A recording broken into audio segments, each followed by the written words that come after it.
Social score എന്താണെന്നാണ് ഉദ്ദേശം? അത് സിനിമ വിശദീകരിക്കും. അതുപോലെ വെയിറ്റ് ചെയ്യും.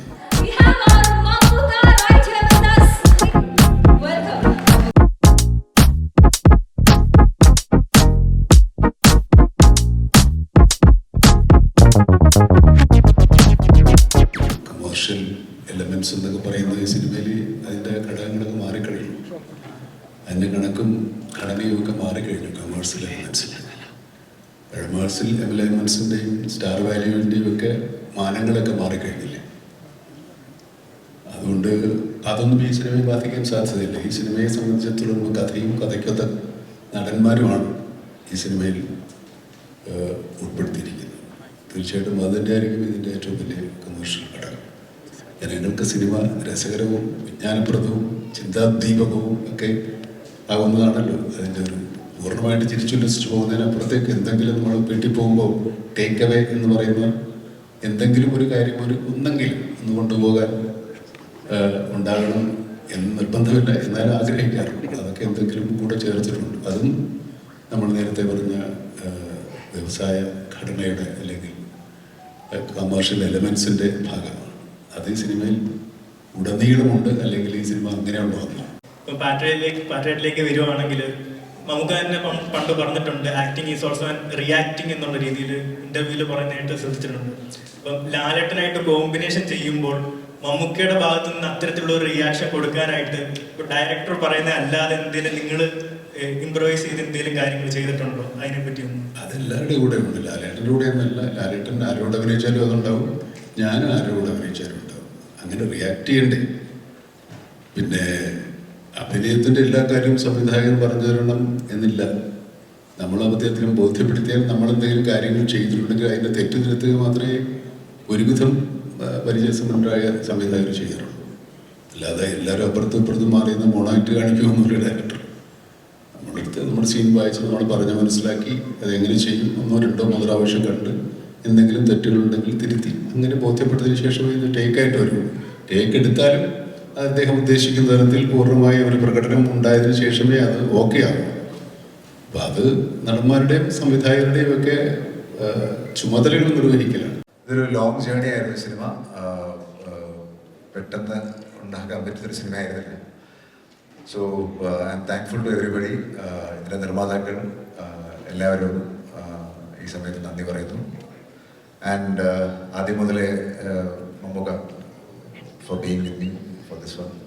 Thank you, Chakushan, and all the rest of the cast also. So questions open ആയിട്ട് വെക്കാം. ആൻഡ് അധികം കുറച്ച് പ്രിസൈസ് ആയിട്ട് പോകുന്നതായിരിക്കും ബെറ്റർ. ഒത്തിരി വലിച്ചു നീട്ടാതെ ഈ പടത്തിനോട് തന്നെ ബന്ധപ്പെട്ടുള്ള ചോദ്യങ്ങളായിരിക്കും ബെറ്റർ. ഇല്ല, ഞാനൊരു ഓണത്തിനൊക്കെ പോകുമായിരുന്നു. ഇതൊക്കെ ഒരു സ്വപ്നം അല്ലെങ്കിൽ ഒരു സ്വപ്ന സഞ്ചാരം എന്നുള്ള രീതിയിൽ കാണുവാനായിട്ട് ഞാൻ ആഗ്രഹിക്കുന്നു. ഓഫ്കോഴ്സ് നമ്മുടെ ക്യാമറ ഓണാകുമ്പോൾ നമ്മൾ കഥാപാത്രങ്ങളായിട്ട് മാറുന്നു. എന്നതിനപ്പുറം രണ്ട് പ്രതിഭകളുടെ കൂടെ, മഹാപ്രതിഭകളുടെ കൂടെ അവരോടൊപ്പം ഒരു സിനിമ യാത്ര എന്ന് പറയുന്നത് ഏതൊരു അഭിനേതാവും, മലയാളത്തിലുള്ള അഭിനേതാവ് എന്നുള്ളത് മാത്രമല്ല, ഏതൊരു അഭിനേതാവും കൊതിക്കുന്ന കാര്യമാണ്. അപ്പോൾ ആ ഭാഗ്യങ്ങൾ വീണ്ടും വീണ്ടും വരുന്നു എന്നുള്ളതൊരു വലിയ അനുഗ്രഹമായിട്ട് ഞാൻ കരുതുന്നു. മമ്മൂക്കയോടും ലാലേട്ടനോടൊപ്പമുള്ള നിമിഷങ്ങൾ, ഒരുമിച്ചുള്ള നിമിഷങ്ങൾ ഒരിക്കലും മറക്കാനാവാത്ത അനുഭവങ്ങളാണ്, പാഠങ്ങളാണ്. അപ്പോൾ അത് തീർച്ചയായിട്ടും മുന്നോട്ടുള്ള എൻ്റെ അഭിനയ ജീവിതത്തിലാണെങ്കിലും വ്യക്തി ജീവിതത്തിലാണെങ്കിലും ഒരുപാട് ഓർമ്മകളും ഒരുപാട് പാഠങ്ങളും അനുഭവങ്ങളും തരുന്ന എക്സ്പീരിയൻസ് ആയിരുന്നു. അത് ഞാൻ 110% എൻജോയ് ചെയ്തു. ഒരു വ്യക്തി എന്നുള്ള രീതിയിലും, ഒരു അഭിനേതാവ് എന്നുള്ള നിലയിലും, ഒരു ഫാൻ ബോയ് എന്നുള്ള നിലയിലും. പെരിസ്കോപ്പ് ഒരു സോഫ്റ്റ്വെയർ ആണ്. സോഷ്യൽ ഇവാലുവേഷൻ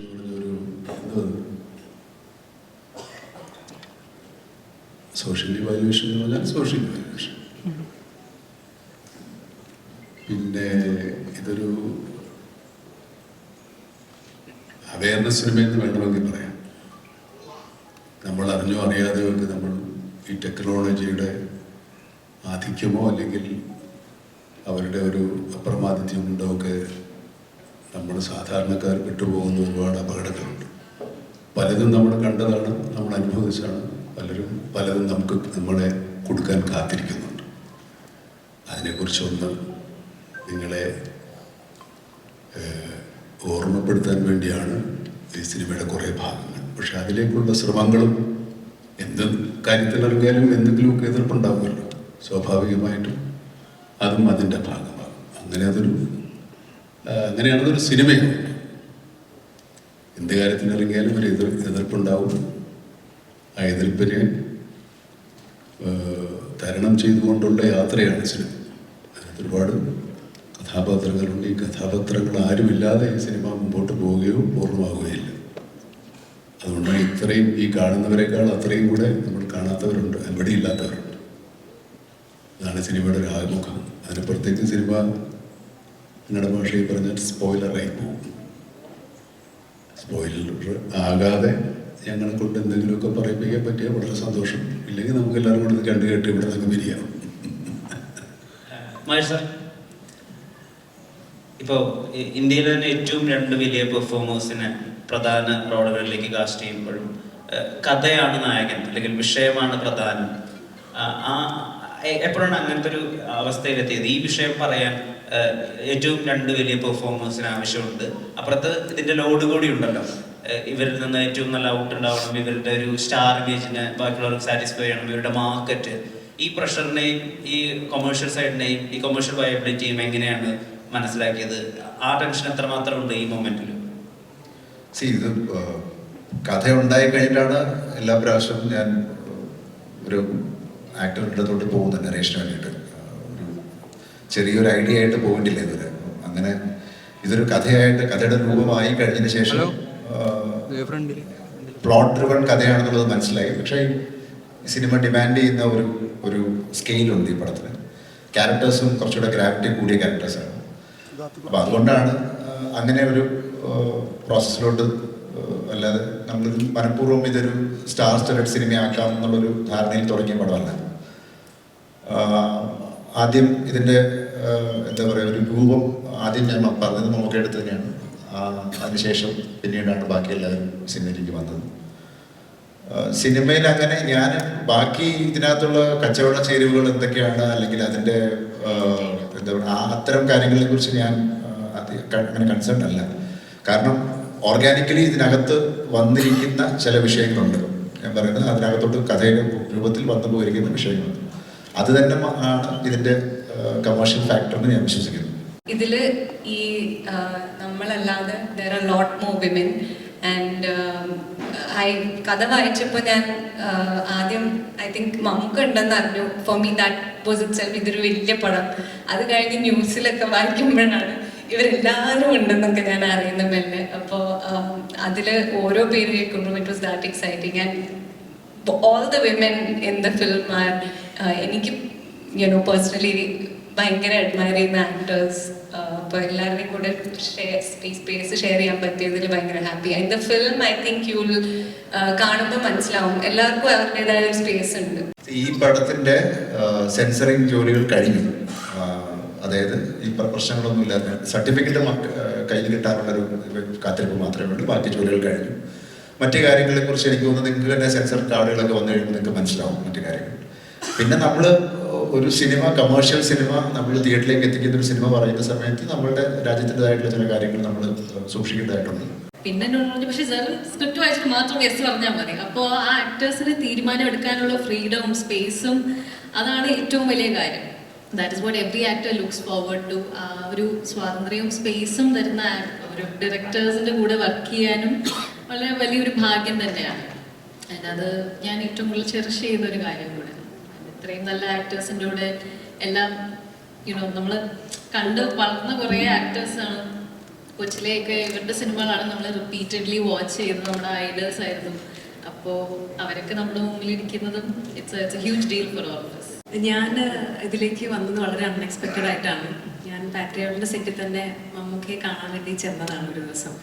അപ്പോൾ ഷൂട്ട് ചെയ്യുന്നതിൻ്റെ സമയത്ത് തന്നെ മഹേഷേട്ടൻ ഇങ്ങനെ ക്രോസ് ചെയ്ത് പോയി. താനെന്താ ഇവിടെ ചോദിച്ചു.